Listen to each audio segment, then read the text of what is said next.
Now, I've been doing this for more than 2 years where we open companies for clients, work permit, and so on and so forth. Last year, we had a lot of clients come in through the door who wanted to open a cannabis shop. I would say quite a sizable number, quite a few from Russia, I might add. And this year, it's still early in the year, but we've seen a lot of closures and a lot of shops have closed down. I mean, it seemed like there were hardly a few, and then overnight 1,000 popped up, and now rightfully so with market dynamics, a lot of them have closed down. So what's your take? I mean, you're in the I industry. mean, yeah, it's you know, just Econ 101, the supply and demand curve. There's oversupply led to a crash in the market.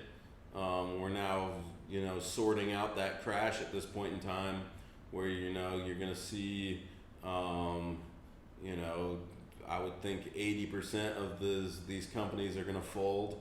Wow, 80%. That would be my guess. Yeah, I would think so. I mean, just because I see a lot of for sale or just closed shops who paid crazy rent, by the way, Right. because they drove the rental prices. Well, too high. it's also that like the volatility in the market saw a 90% decrease in value within 1 year, and a lot of these new companies, if they got in a year ago, maybe they came in and right away made large purchases, and then saw the value of their large purchases of cannabis drop by 90%.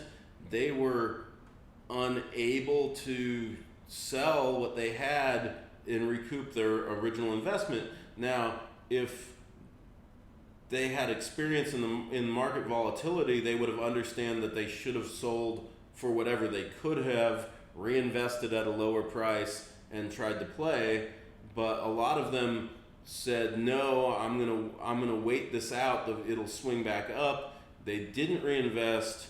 Cannabis is very perishable, so over time, this thing that the product, which had already lost value just in market volatility, had started to lose more value in perishability and then became unsellable. So you have a lot of basically ghost shops which have on their shelves product that's unsellable and overpriced, and they're selling nothing, and this is of course going to go out of business at some point in time once the people realize that I don't want to pay my rent and employees every month.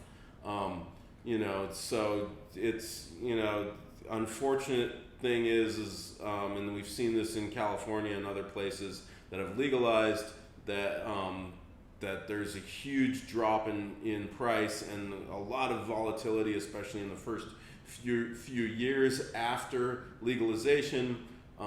This favors the larger players. The mom and pops are getting wiped out because they can't hang through the losses, and they don't understand the volatility that's coming. Like I said, I've already gone through this, so it's actually not surprising to me at all. I'm like, I saw this happen in California 5 years ago.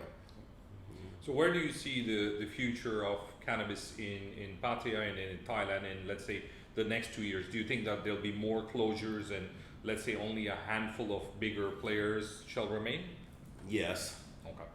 Yeah, I mean, this is what we're seeing worldwide as legalization happens, is that you see big money comes in, depending, the thing that really keeps the big money out, the Monsantos, the, et cetera, type of giant agro business, is they're afraid of the banking aspect of it, because a lot of banks don't want to deal with cannabis because of dubious legalities. It's very gray, especially in America.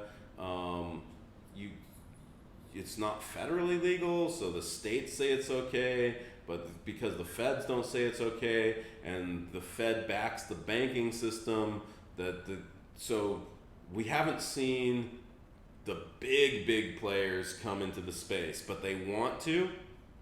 They're afraid.